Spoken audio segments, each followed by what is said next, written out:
Assalamualaikum warahmatullahi wabarakatuh. Perkenalkan, nama saya Nita Rahardian dengan NIM 2310 dari Prodi Pendidikan Seni Pertunjukan.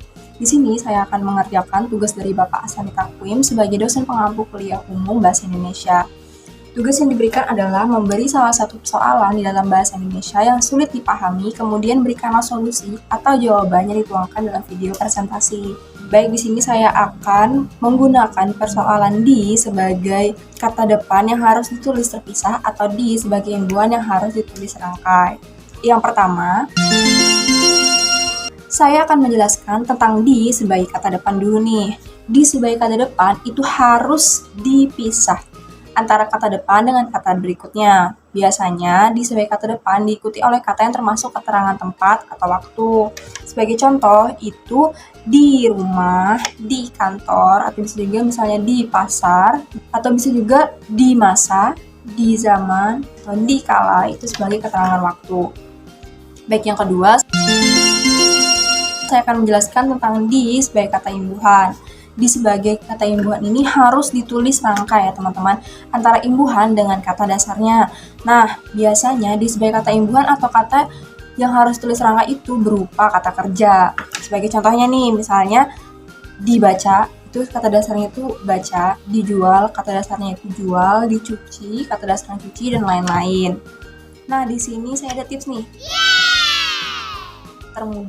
Tips termudah, cara termudah untuk menentukan apakah di tersebut itu ditulis sebagai kata depan atau kata imbuhan.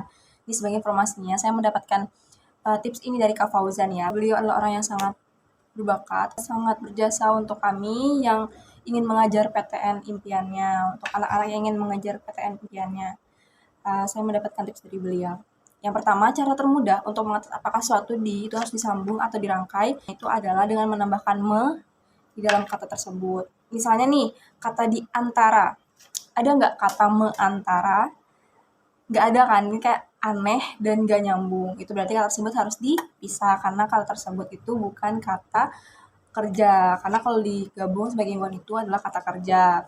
Misalnya di sana, ada nggak kata sana? Nggak ada, berarti kata tersebut harus dipisah juga. Yang terakhir ini ada di mana, nggak ada kan kata mana, berarti kata tersebut juga harus dipisah. Nah, tapi ada juga nih kasus seperti ini. Misalnya dibalik itu bisa nggak ditulis sebagai imbuhan atau ditulis sebagai kata depan. Itu dua-duanya bisa ternyata. Nah, kenapa? Kok bisa? Itu tergantung konteksnya nih, teman-teman. Misalnya ada barang, ini saya punya kotak pensil, ini dibalik atau dengan kata disebut membalik, itu berarti sebagai kata kerja, yang berarti itu adalah kata imbuhan dan katanya harus digabung, tulis rangkai. Tapi ada juga nih, misalnya ada kasus seperti saya di balik jendela, ada saya di balik jendela itu, berarti saya ada di ini jendela, ini saya, berarti saya di balik jendela itu, seperti itu. Berarti kan tapi kata tersebut itu harus dipisah. Ada juga nih contoh satu, ada udang di balik batu, di baliknya itu dipisah, dan ada udang di balik batu, itu katanya itu serangkai, itu juga benar, dua-duanya benar, mau dipisah atau digabung itu sama-sama benar. Kenapa? Secara tata bahasa, udang bisa saja dibalik pakai batu, udang dibalik pakai batu itu bisa, namun secara logika itu nggak mungkin, jadi bahasa itu harus logis. Berarti di balik itu bisa menjadi kata depan atau imbuhan tergantung konteksnya ya teman-teman. Nah, selesai sudah video presentasi dari saya tentang di sebagai kata depan atau di sebagai kata imbuhan. Sekian penjelasan dari saya. Semoga penjelasan dari saya bisa dimengerti oleh Bapak atau teman-teman sekalian. Mohon maaf bila ada penjelasan yang kurang jelas atau mungkin kurang tepat. Terima kasih. Wassalamualaikum warahmatullahi wabarakatuh.